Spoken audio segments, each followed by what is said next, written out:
할렐루야. 이번 한 주간도 은혜 가운데서 믿음으로 승리하는 그러한 삶을 살고 계십니까? 우리는 지난 6주간 주님의 마음을 시원케 하는 일꾼 시리즈로 하나님의 말씀을 함께 살펴보고 있습니다. 우리 성도님들께서는 이 시리즈 말씀을 들으신 이후에 얼만큼 주님의 마음을 시원케 하셨습니까?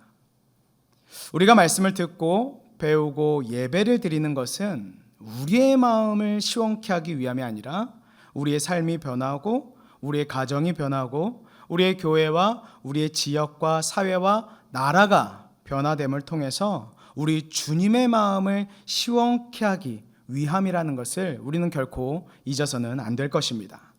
단지 좋은 말씀 듣는 것으로 만족하지 않고 좋은 믿음과 좋은 신앙을 가지고 좋은 삶을 살아감을 통해서 우리 주님의 마음을 시원케 하실 수 있는 우리 사랑하는 세계롭교회 모든 성도님들이 되시기를 소망합니다. 오늘 우리는 주님의 마음을 시원케 하는 일꾼 시리즈 7번째 시간으로 복음에 참여하는 일꾼, 복음에 참여하는 일꾼이라는 제목으로 잠시 하나님의 말씀을 살펴보도록 하겠습니다. 오늘 본문의 전문맥에서 바울은 자신이 마땅히 받아야 하고 요구해야 하는 그리고 누릴 수 있는 사도의 권리에 대해서 이야기하였습니다. 그는 사도로서 필요한 것들을 요구할 수 있었고 그 요구는 잘못된 것이 아니라 하나님께서도 인정하신 것임을 이야기하시면서 자신이 받고 누릴 수 있는 그 사도의 권리에 대해서 설명합니다. 그러나 바울은 그러한 사도의 권리를 주장하지 않고 포기하였는데 그 결론적인 이유를 바로 오늘 본문에서 설명하고 있습니다. 우리 다시 한번 23절 말씀을 함께 읽도록 하겠습니다. 시작. 내가 복음을 위하여 모든 것을 행함은 복음에 참여하고자 함이라. 아멘. 바울이 사도의 권리를 포기한 이유는 명확합니다. 사도의 권리를 주장하는 것이 잘못된 것이 아니라 틀린 것이 아니라 고린도 교회의 지역의 상황과 환경이라는 그런 특수한 상황 속에서 그는 복음을 위하여 모든 것을 행했기 때문입니다. 그리고 그러한 행함은 결국 바울 자신이 복음에 참여하기 위해서였다라고 바울은 그렇게 이야기하고 있습니다. 그렇다면 세계롭교회 성도 여러분, 복음에 참여한다는 뜻이 무슨 뜻일까요? 복음에 참여한다. 이 질문에 대답하기 위해서, 이 질문에 답을 찾기 위해서 우리는 먼저 복음이 무엇인가를 한번 살펴보아야 합니다. 성도 여러분, 복음이 무엇입니까? 우리가 정말 복음이라는 이 단어에 대해서는 입에 달고 살다시피 하는데 여러분, 복음이 무엇입니까? 예수님께서 우리의 죄를 대신 담당하셔서 십자가에서 죽으시고 부활하심으로써 우리의 죄를 용서하시고 우리를 구원해 주셨습니다. 이것이 복음입니까? 아니라고 하시면 굉장히 곤란합니다. 아니라고 하시면 곤란합니다. 맞습니다. 복음입니다. 그런데 이러한 대답은 50점짜리 대답입니다. 복음의 중요한 내용 중에서 일부분인 개인의 구원에 대한 내용만을 이야기하고 있기 때문에 100점짜리 답이 될 수 없다는 것이죠. 복음은 단지 한 개인이 천국행 티켓을 따는 것을, 개인의 구원만을 이야기하는 것이 아닙니다. 만약 그것이 전부라고 한다면 바울이 자신의 권리를 포기하고 여러 가지 사역들을 감당하고 수고하면서 복음에 참여하기 위하여 노력했던 그 모든 것들이 단지 바울 자신이 구원받기 위한 행동이 되어버린다는 것이죠. 그렇다고 한다면 그러한 행동은 결국 공로주의에 의한 구원을 이야기하는 것이고, 그러한 공로주의는 믿음으로 구원을 받는다는 바울의 그 구원 사상과는 상충되게 됩니다. 그렇기 때문에 바울이 복음에 참여한다는 것은 자신의 구원에 참여하는 것만을 이야기하는 것이 아니라 무언가 더 큰 의미가 있다는 것이죠. 또한 만약에 복음이 개인의 구원만을 이야기하는 것이라고 한다면 예수님께서 이 땅에서 복음을 선포하시면서 보여주신 그 하나님의 나라에 대한 내용들은 복음과는 상관없는 이야기가 되기 때문에 복음은 개인의 구원뿐만 아니라 온 세상을 향한 하나님의 구원 계획과 하나님 나라의 통치에 대한 내용들을 모두 포함하고 있다는 것을 우리는 알 수 있습니다. 이것이 완전한 복음이고 100점짜리 복음입니다. 따라서 바울이 복음에 참여하기 위해서 행했다고 이야기하는 것은 1차적으로는 자신의 개인의 구원도 포함되는 것이지만 그보다 예수님께서 시작하시고 선포하신 이 하나님 나라를 이 땅 가운데 이룩하기 위한 그 복음의 사역에 참여하기 위하여서 모든 것을 행했다고 이야기하는 것이 바른 성경적 이해일 것입니다. 그러므로 바울은 이러한 하나님 나라의 선포와 실현과 완성을 위해서 복음의 사역에 동참하기 위해 자신의 마땅한 권리도 다 포기하고 모든 것을 행했다는 것을 우리는 알 수 있습니다. 바울은 복음에 참여함을 통해서 십자가의 구원의 복음을 전하고 하나님 나라의 복음을 전하는 그 사역에 동참함으로써 우리 주님의 마음을 시원케 하였다는 것을 우리는 깨달을 수 있습니다. 그렇다면 사랑하는 세계롭교회 성도 여러분, 우리 성도님들께 복음은 무엇입니까? 천국행 티켓을 따는 것입니까? 물질과 건강과 자녀의 복을 받는 것이 복음입니까? 물론 개인의 구원도 복을 받는 것도 다 복음 안에 포함되어 있지만 그것이 복음의 본질이 아니라는 것을, 그것이 복음의 전부가 아니라는 것을 우리는 결코 잊어서는 안 될 것입니다.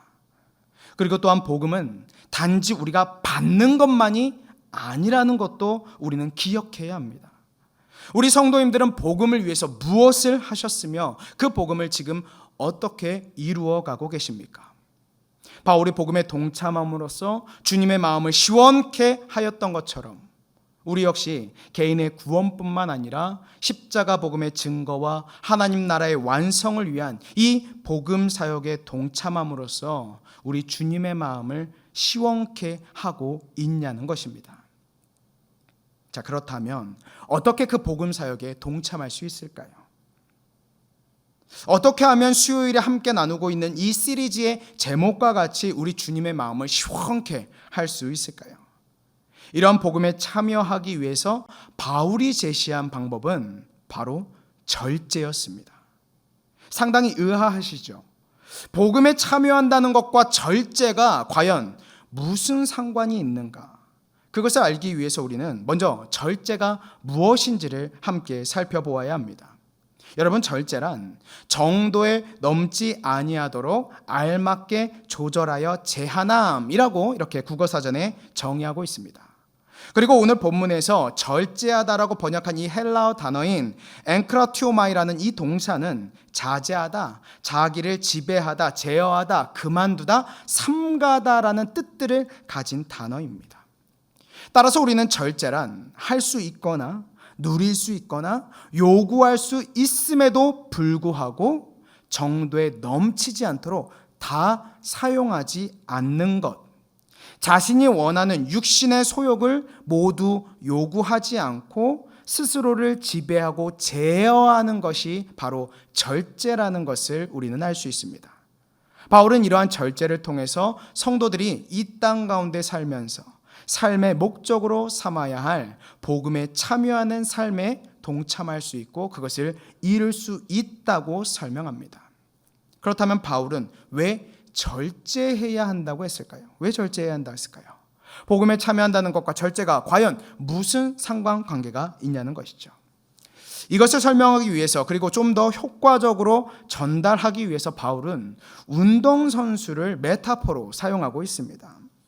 바울이 운동선수를 메타포로 사용하여서 설명한 이유는 크게 두 가지입니다. 첫 번째는 자신이 목표한 바를 이루기 위해서 절제를 가장 잘하는 사람들이 바로 운동선수이기 때문입니다. 우리 성도님들께서도 잘 알고 계시다시피 운동선수들은 자기 절제력이 굉장히 뛰어난 사람들입니다. 규칙적인 생활과 체계적인 훈련을 반복적으로 하는 사람들이죠. 며칠 전 우리 성도님들도 잘 알고 계시다시피 비장애인 도쿄 올림픽이 폐막하였습니다. 이번 올림픽에도 다양한 사람들이 메달을 획득해서 이슈를 만들었는데요. 저도 이번 올림픽 가운데서 한 사람을 주목하게 되었습니다. 우리나라 선수들도 많이 있겠지만 이번 올림픽에서 저는 중국 선수 한 명이 제 관심을 사로잡았습니다. 바로 10m 다이빙 금메달리스트인 14살 소녀 취안홍찬입니다. 이 소녀는 아픈 어머니와 함께 살면서 넉넉지 않은 가정 형편으로 이슈에 오르기도 했는데요. 저는 이 소녀의 가정 형편에 대한 것보다 이 소녀의 노력에 더 큰 감동을 받았습니다. 이 소녀는 단지 천재적인 자질을 갖고 있어서 어린 나이에 금메달을 뗀 것이 아니라 매일 400회 이상의 다이빙 훈련을 통해서 금메달을 따게 되었다는 것입니다. 매일 400번. 사실 400번의 물속에 뛰어드는 것이 뭐 그렇게 힘든 일인가 이렇게 생각하실 수도 있겠지만 우리 성도님들도 잘 알고 계시다시피 다이빙이라는 것이 자동적으로 우리 몸이 다이빙대로 올라가는 것은 아니잖아요. 다이빙을 하기 위해서는 어떻게 됩니까? 다이빙대까지 걸어 올라가야죠. 그런 과정을 몇 번을 반복했다? 400번을 반복했다는 것입니다. 그럼에도 불구하고 또 별로 놀라지 않으실 수도 있는데 나중에 한번 이 400번의 다이빙을 하기 위해서 걸어 올라가야 하는 계단의 개수 그리고 그 높이를 한번 계산해 보시기 바랍니다. 그리고 다이빙을 400번, 하루에 400번 하기 위해서 잠자는 시간과 식사하는 시간과 화장실 가는 시간을 제외하고 1시간에 몇 번을 뛰어야지 400번을 할 수 있는지 한번 계산해 보시기 바랍니다. 이것을 한번 계산해 보시면 이것이 얼마나 힘들고 고된 일인가를 깨닫게 되실 것입니다. 굉장히 어린 나이에 놀고 싶고 먹고 싶고 하고 싶을 것도 굉장히 많을 텐데 이 소녀는 자신이 목표한 바를 이루기 위해서 그 모든 육체적 소욕을 스스로 제어하고 절제하였습니다.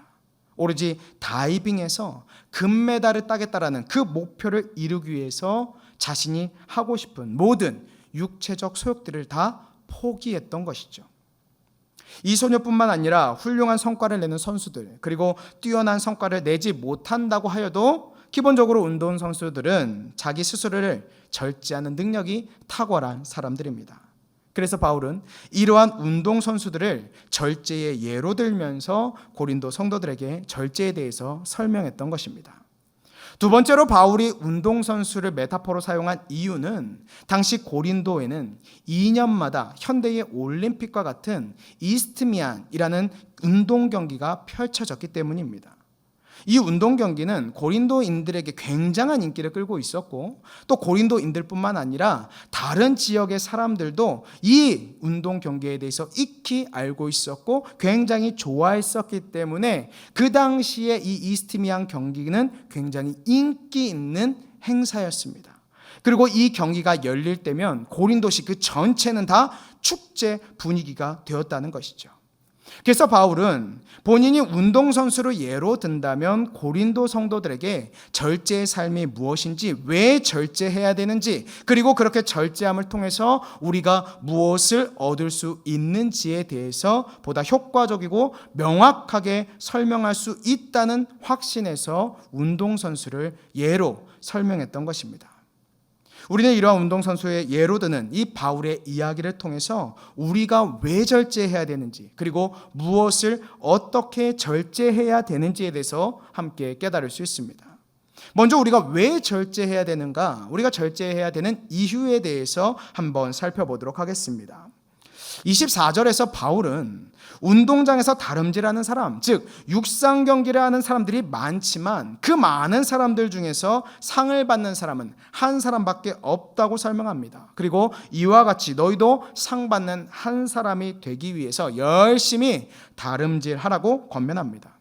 여러분, 운동선수가 왜 다름질을 합니까? 왜 달리죠? 25절에서 기록하고 있는 것처럼 승리자의 관을 얻기 위해서 열심히 달리기를 합니다. 그들은 자신이 목표하는 바를 이루기 위해서 육체의 모든 소욕과 욕망을 포기하고 절제하면서 상을 얻기 위해서 열심히 모든 노력들을 다 집중한다는 것이죠. 상을 얻을 수만 있다면, 목표한 바를 이룰 수만 있다면 기꺼이 자신의 욕망과 소욕을 포기할 수 있는 것입니다. 그런데 바울은 성도의 삶이 바로 운동장에서 경기를 하는 운동선수의 삶과 같다라고 이야기합니다. 여러분, 무엇이 같습니까? 바로 상을 얻기 위해 노력하는 삶이 같다는 것입니다. 우리 성도들은 왜 복음에 참여합니까? 상을 받기 위해, 승리자의 관을 얻기 위해서 우리 역시 복음에 참여합니다. 그렇다면 성도들이 받게 되는 상은 무엇입니까? 그리고 성도들도 오직 한 명만 상을 받게 될까요? 이것을 먼저 우리가 생각해 보아야 될 것입니다. 성도들이 받게 되는 상, 흔히 말하는 상급, 과연 그것은 무엇인가? 우리 성도님들께서는 성도들이 받게 되는 그 상이 무엇이라고 생각하십니까? 이슬람교는 알라를 위해서 이 땅에서 충성하면 내세에 금은보화가 가득하고 화려하고 멋진 궁전과 더 많은 배우자를 얻는 복을 누리면서 살 수 있다는 교리를 갖고 있다고 합니다. 그래서 많은 극단적인 이슬람교 신자들이 자폭 테러를 용감하게 감행할 수 있다고 합니다. 그렇다면 우리 기독교의 상도, 상급도 이슬람교의 상과 같은 것일까요? 죽어서 천국에 가면 100평대 아파트를 받고 슈퍼카 자동차를 타고 호의호식하면서 살아가는 것이 우리 성도들에게 주어지는 상입니까? 우리는 이 세상 사람들이 그렇게 목숨 걸고 사랑하는 그러한 물질적인 것들을 위해서 열심히 전도하고 봉사하고 예배드리며 복음에 참여하는 것일까요? 그렇지 않다는 것을 우리 성도님들께서는 너무나 잘 알고 계실 것입니다. 오히려 바울은 그러한 것들은 썩을 승리자의 관이라고 설명합니다. 그런 물질적인 복은 이 땅에서 썩어질 것이고 우리는 그런 썩어질 상, 승리자의 관을 얻기 위해서 다름질하여 복음에 참여하는 것이 아니라고 바울은 설명합니다. 그렇다면 우리의 상, 우리의 승리자의 관은 도대체 무엇입니까? 성경에는 분명하게 우리에게 주어지는 그 승리자의 관과 상급에 대해서는 이야기하고 있지 않습니다. 정확하게 이것이 무엇이다, 너희들은 이것을 받게 될 거야, 이렇게 이야기하고 있지 않다는 것이죠. 여러 성경의 이야기들을 종합해서 상급이라는 것이 있다라는 것 정도는 우리가 알 수 있지만 구체적으로 우리가 어떤 상급을 받게 된다, 그것이 무엇이다, 이것을 명확하게 기록하고 있지는 않다는 것입니다. 그러나 우리는 성경의 말씀을 통해서, 그리고 오늘의 본문의 말씀을 통해서 우리 성도들이 받을 상은 그런 물질적인 상이 아니라 먼저 우리 자신이 구원을 받은 것과 그리고 예수님의 복음 사역에 동참하여서 하나님 나라를 예수님과 함께 완성해 가는 그 자체가 우리의 상급이요, 우리가 추구해야 할 승리자의 관이라는 것을 우리는 깨달을 수 있습니다. 여러분 한번 생각해 보시기 바랍니다. 우리가 이 땅에서도 종이 쪼가리 돈, 먹지도 못하는 금색 덩어리, 아무리 몸이 커도 4평 공간을 다 채울 수도 없는 이러한 몸인데 주님 나라에 가서도 종이 쪼가리에 연연하고 금색 덩어리에 연연하고 다 채우지도 못하는 넓은 공간에 연연한다고 한다면 과연 그러한 삶이 행복하겠습니까? 성도 여러분, 너무 비참하다고 생각하지 않으십니까? 우리가 편하자고 만들어 놓은 그것들을 죽어서도 부활해서도 그것의 노예가 된다면 저는 그것이 결코 상이 될 수 없다고 생각합니다. 오히려 저주가 되겠지요. 따라서 바울이 말했던 우리가 받게 될 승리자의 관은, 상급은 그런 물질적인 것이 아니라 우리 자신의 구원과 그리고 예수님의 사역에 동참하고 그 사역을 함께 이루어가고 하나님의 나라를 완성해가는 그 자체가 우리의 상급이요, 우리가 받게 될 승리자의 관이라는 것을 우리는 깨달아야 할 것입니다. 그리고 그러한 삶을 통해 우리 주님의 마음을 시원케 하는 것이 우리에게 있어서 가장 큰 상급이라는 것을 깨달을 수 있습니다. 이것이 어떻게 큰 상급인가 그렇게 생각하시는 분들이 있다면 그것은 경험해 보지 못하셔서 그런 생각을 하시는 것입니다. 열심히 주님을 위해서 봉사하고 사역하고 그것을 다 마친 후에 찾아오는 그 기쁨과 행복과 만족감은 최고급 스테이크를 먹고 최고급 승용차를 타는 기쁨보다 더 크다는 것을 경험해보지 못하시는 분들은 알 수가 없습니다. 그래서 바울은 그러한 승리자의 관, 그러한 상급을 받기 위해 우리가 운동선수와 같이 다름질해야 한다라고 그렇게 권면하는 것입니다. 그렇다면 복음에 참여하기 위해, 그리고 승리자의 관을 얻기 위해 우리는 무엇을 어떻게 절제해야 할까요? 바울은 25절에서 이기기를 다투는 자마다 모든 일에 절제해야 한다고 이야기합니다. 모든 일입니다. 모든 일. 특정한 몇몇 분야만이 아니라 이기기 위해서는 모든 일에 있어서 절제해야지만 이길 수 있다라고 바울은 우리에게 권면합니다. 그렇다면 어떻게 절제해야 할까요? 먼저 뚜렷한 목표를 설정해야 합니다. 26절을 보게 되면 향방 없는 것 같이 하지 않고 허공을 치는 것 같이 하지 않아야 한다라고 바울은 그렇게 설명합니다. 달리기를 하는 사람은 한 방향으로만 달려야 합니다. 결승점을 바라보고 결승점을 향하여 올곧게 달려가야지만 최단 시간 내에 결승점에 도착할 수 있습니다. 그리고 허공을 친다는 것은 권투 선수를 메타포로 사용한 것인데, 권투 선수 역시 자신이 공격하려고 하는 그 위치를 정확히 보고 그곳을 향해 주먹을 뻗어야지 눈 감고 막 휘두른다고 맞는 것이 아니라는 것이죠. 럭키펀치를 기대하면서 마구잡이로 휘두르는 그런 것은 어린 아이들이나 하는 주먹 다짐이지 프로 권투 선수는 그렇게 하지 않는다는 것입니다. 따라서 절제하는 사람은 자신이 목표하는 바를 이루기 위해 자신이 무엇을 절제해야 할지를 명확하게 설정해야 합니다. 그리고 목표한 바를 설정했다면 27절에서 기록한 바와 같이 내 몸을 쳐서 복종하게 해야 합니다. 설교 초반에 말씀드렸다시피 절제란 자신의 소욕을 제어하는 것, 지배하는 것, 다스리는 것이라고 설명하였습니다. 따라서 절제하려는 사람은 자신 안에서 솟구치는 자신의 소욕과 욕망을 쳐서 복종시켜야 된다는 것입니다. 여기서 바울이 쳐서 복종하게 하다라고 할 때에 사용했던 이 헬라어 단어가 갖고 있는 그 원어적 의미는 거칠게 다루다, 학대하다, 노예로 만들다, 예속시키다 라는 그런 의미를 가진 동사들입니다. 따라서 바울은 자신의 소욕을 학대할 정도로 거칠게 다루면서 자신의 육체적인 욕망들을 노예로서 예속시키라고 고린도 성도들에게 권면하고 있다는 것이죠. 자신의 육체의 소욕을 주인으로 삼는 것이 아니라 그것을 노예처럼 부릴 수 있어야 한다는 것입니다. 굉장히 과격한 표현이자 단어라고 할 수 있는데 그만큼 절제하기 위해서는 자기 자신과의 치열한 영적 전쟁과 영적 전투가 있어야 된다는 것을 우리는 알 수 있다는 것입니다. 성도 여러분, 왜 이렇게까지 해야 합니까? 꼭 이렇게까지 해야 할까요? 네, 그렇습니다. 바울은 우리가 이렇게까지 우리 자신을 쳐서 복종시켜야 하는 이유를 27절 후반부에 기록하고 있는 것처럼 내가 남에게 전파한 후에 자신이 도리어 버림당할까 두렵기 때문입니다.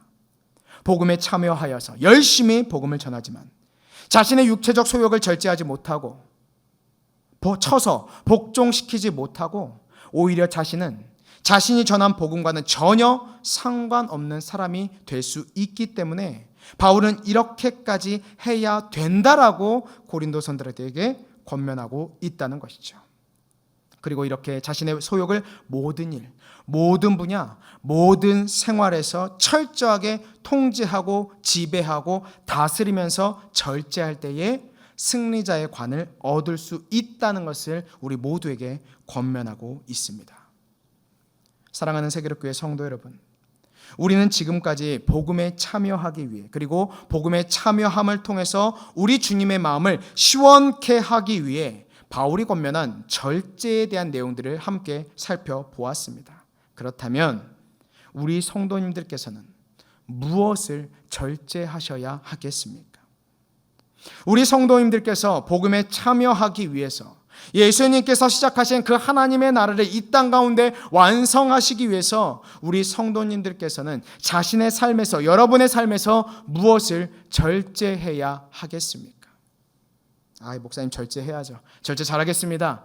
이렇게 끝마치고 돌아가면 우리 하나님의 마음이, 우리 주님의 마음이 시원해질 수가 없겠죠. 물론 모든 일에 있어서 다 절제해야지만 특별히 지금 자신의 삶에서 절제해야 할 부분은 무엇인지 이 시간 곰곰이 고민해 보기 원합니다. 생각해 보기 원합니다. 점검해 보기 원합니다. 오늘 이 시간, 이 예배를 통해서 우리에게 말씀하시는 성령님의 음성에 귀를 기울이기 바랍니다. 혹시 아직 음주와 가물을 끊지 못한 분들이 계십니까? 혹시 아직 도박을 끊지 못한 분들이 계십니까? 혹시 아직 폭력과 외도를 끊지 못한 분들이 계십니까? 이런 것들이 아니라고 한다면 돈, 명예, 권력을 절제하지 못하시는 분들이 계시지는 않으십니까? 아니면 아직 하나님보다 자기를 사랑하고 가족을 사랑하는 그런 잘못된 사랑과 집착과 대리만족을 절제하지 못하시는 분들이 계시지는 않으십니까?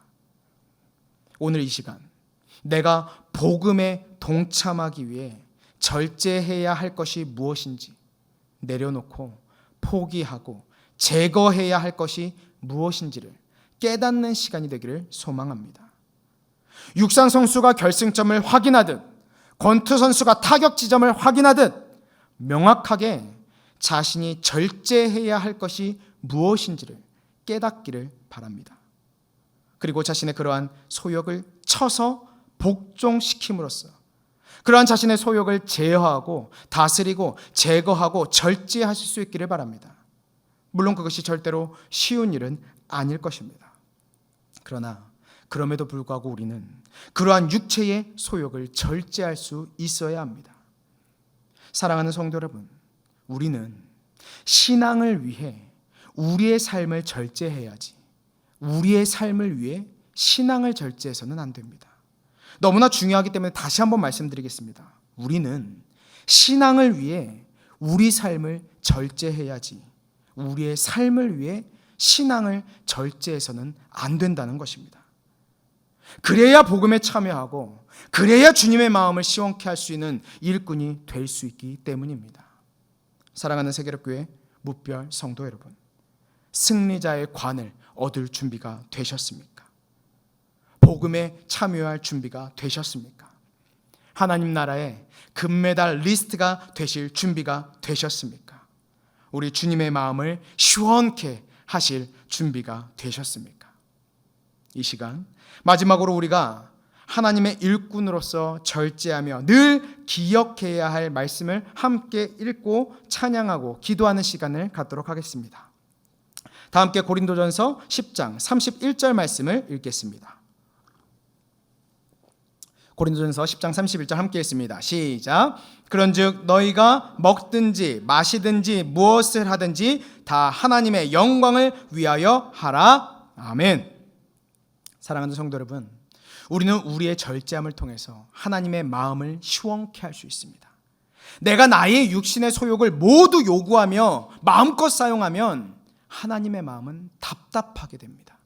그러나 나의 육신을 쳐서 복종케 하면서 육신의 소욕을 따르지 않고 성령의 음성을 따라서 나의 삶을 절제하고 복음에 참여하여서 복음을 완성해 나아갈 때 하나님의 마음이 시원케 됩니다. 이것을 우리가 기억하고 우리의 삶의 현장 가운데서 절제하는 삶을 바로 오늘 이 밤부터 시작하는 우리 모든 세계롭교회 성도들이 되시기를 예수님의 이름으로 축복합니다.